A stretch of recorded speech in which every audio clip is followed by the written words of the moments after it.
একটা ছেলের দুঃখ তোমরা কি বুঝবা? তোমরা তো দিনের আলোতে তাদের হাসি মুখটাই দেখো, রাতের আধারে কতটা কান্না করলো ওইটা কি আর তোমরা খুঁজবা?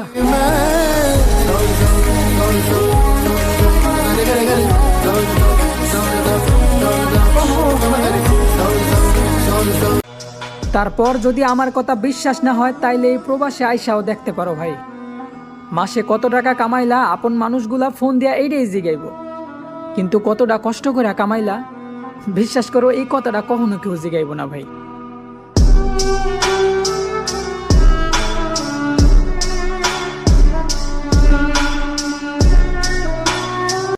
আমরা লম্বা একটা নিঃশ্বাস নেওয়ার সময় পাই না। এই প্রবাসে কাজে আমরা এতটাই বিজি, অথচ আমাদের আপন লোকগুলা ভাবে আমরা নাকি বিমান ওইটা বেইমান হয়ে গেছি।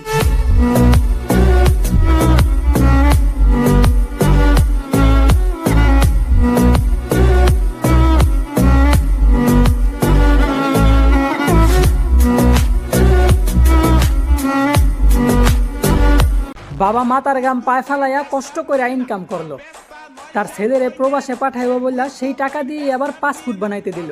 সেখানেও পাসপোর্টের নির্দিষ্ট টাকা ছাড়াও দুর্নীতিবাজদেরকে অগ্রিম কিছু টাকা দিতে হলো। মধ্যবিত্ত বাবাদের ইনকামের টাকা দিয়া তো আর প্রবাসে আসা সম্ভব না।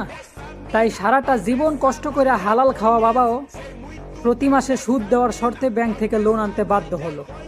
এতটা কষ্ট করার পর যখন তার ছেলে প্রবাসী হইল, তখন নাকি পাসপোর্টের জন্য আলাদা রেমিটেন্স দিতে হইব, এমনটাই এক নেতা আবেদন করলো। তো বলি নেতা সাহেব, আপনারা কি বলবো, মাতৃভাষার কোনো গালি আপনার জন্য পারফেক্ট না। সারা জীবন সুদ আর ঘুষ খাইতে খাইতে যে মাতার বিবেক বুদ্ধি টয়লেটের সাথেই বাইর হয়ে গেছে, এটা আর কারো বুঝতে বাকি রইল না।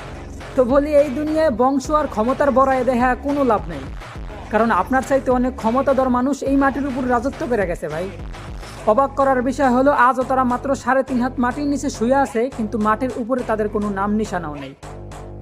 তো পরিশেষে আমার একটাই আবেদন, মাননীয় সরকার, দেশের জন্য যুদ্ধ করা প্রবাসীদেরকে কারণে অকারণে অপমান নয়, তাদেরকে যথাযোগ্য সম্মান দেওয়াটাই দরকার। ধন্যবাদ।